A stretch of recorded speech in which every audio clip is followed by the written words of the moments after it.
Assalamualaikum warahmatullahi wabarakatuh.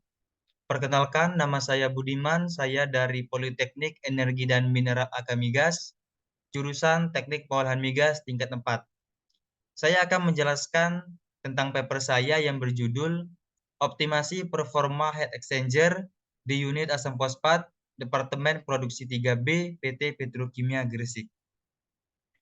Outline yang akan saya jelaskan, yang pertama ada pendahuluan, metode, hasil dan pembahasan, kesimpulan, dan tanya jawab. Kebutuhan asam fosfat di Indonesia sangatlah tinggi. Setiap tahun bisa mencapai jutaan ton karena digunakan di berbagai industri, terutama di industri pupuk. Salah satunya PT Petrokimia Gresik. Pupuk yang dihasilkan seperti urea, Ponska, dan lain sebagainya. Asam fosfat juga digunakan di industri-industri lain seperti industri kimia, industri metalurgi, industri makanan, dan lain sebagainya. Salah satu peralatan yang sangat penting untuk menghasilkan asam fosfat yang berkualitas itu adalah heat exchanger. Terkhusus di PT Petrokimia Gresik itu ada heat exchanger 30E2502 yang berfungsi sebagai pendingin atau cooler yang asam fosfat telah dipanaskan. Ini adalah rumusan masalah dari paper saya. Yang pertama itu adalah apa sih yang menyebabkan terjadinya penurunan kinerja heat exchanger 30E2502 pada unit asam fosfat di Departemen Produksi 3B PT Petrokimia Gresik. Ini adalah tujuan dari penelitian. Yang pertama adalah menentukan penyebab terjadinya penurunan kinerja heat exchanger 30E2502 pada unit asam fosfat di Departemen Produksi 3B PT Petrokimia Gresik. Ini adalah rumusan masalah. Yang pertama adalah menentukan parameter penyebab terjadinya penurunan kinerja heat exchanger 30E2502. Ini adalah metodologi, jadi tempat penelitian saya di PT Petrokimia Gresik, khususnya di Departemen Produksi 3B Unit Asam Fosfat. Dengan jenis data yang saya ambil, itu adalah primary data atau saya ambil langsung di lapangan. Waktu penelitian itu dari bulan Desember 2022 sampai bulan Februari 2023. Dalam menghasilkan asam fosfat, proses yang pertama adalah hemihydrat reaction and filtration, di mana pada proses yang pertama ini terdapat 3 bahan baku. Yang pertama ada asam fosfat, ada asam sulfat, ada batuan fosfat, di mana ketiga feed ini akan bereaksi sehingga akan menghasilkan asam fosfat, slari, dan juga gas HF atau hidrogen fluoride. Nah, gas HF yang dihasilkan tadi karena dia beracun dan sangat mencemari lingkungan sehingga harus diubah menjadi senyawa lain dengan menggunakan H2O. Nah, pengubahan tersebut akan dilakukan di fluorine recovery unit, di mana tadinya gas HF akan bereaksi sehingga akan menghasilkan asam fluosilikat. Asam fluosilikat ini salah satu produk samping dari Departemen Produksi 3B yang punya nilai jual yang tinggi juga.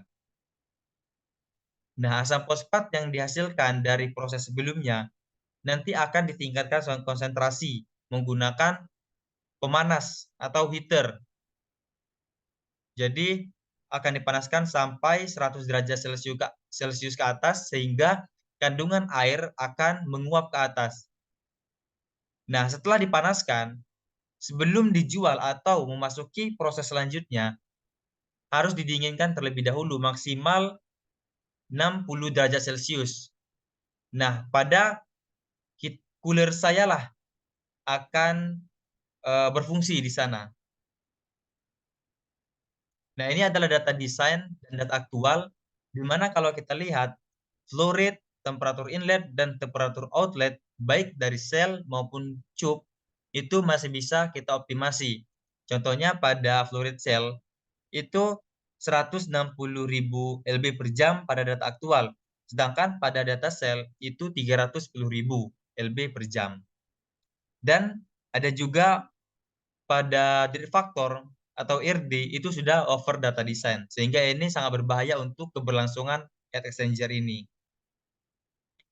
Nah, setelah saya mengolah data yang tersedia tadi, akhirnya bisa diketahui korelasi antara variabel tersebut dengan persen efisiensi, di mana saya menggunakan rumus yang sudah saya tampilkan pada slide. Ada juga nilai dari korelasi seperti very strong hingga very low. Untuk optimasi kali ini saya menggunakan metode trial and error dengan bantuan software Microsoft Excel.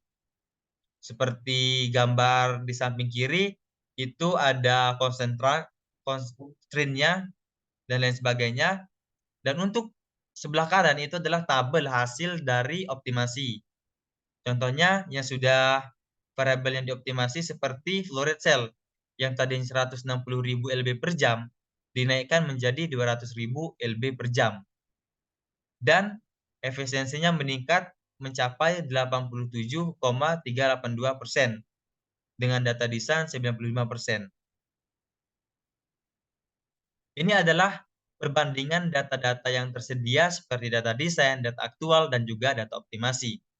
Di mana kalau kita lihat, ada data-data yang berubah, seperti temperatur outlet, seperti di sel, dan juga flow rate pada sel dan tube. Nah, ada yang menarik, di sini dari faktor pada data aktual itu sudah over data desain. Tapi setelah kita optimasi, dari yang tadinya 0,17 turun menjadi 0,09. Walaupun itu lebih dari data desain, tapi itu sangat berkurang, jauh dari data aktualnya. Nah, ini adalah analisis of economic dari optimasi heat exchanger ini, di mana total profit yang dihasilkan itu mencapai 4.304.940.000 rupiah.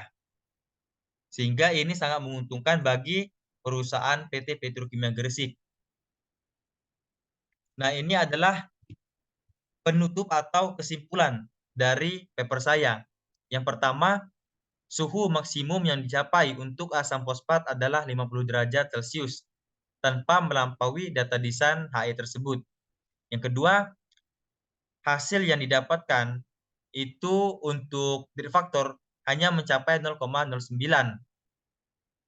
dan hasil delta P atau pressure drop yang didapat 0,04 PSI pada bagian sel dan 0,8 PSI pada bagian tube.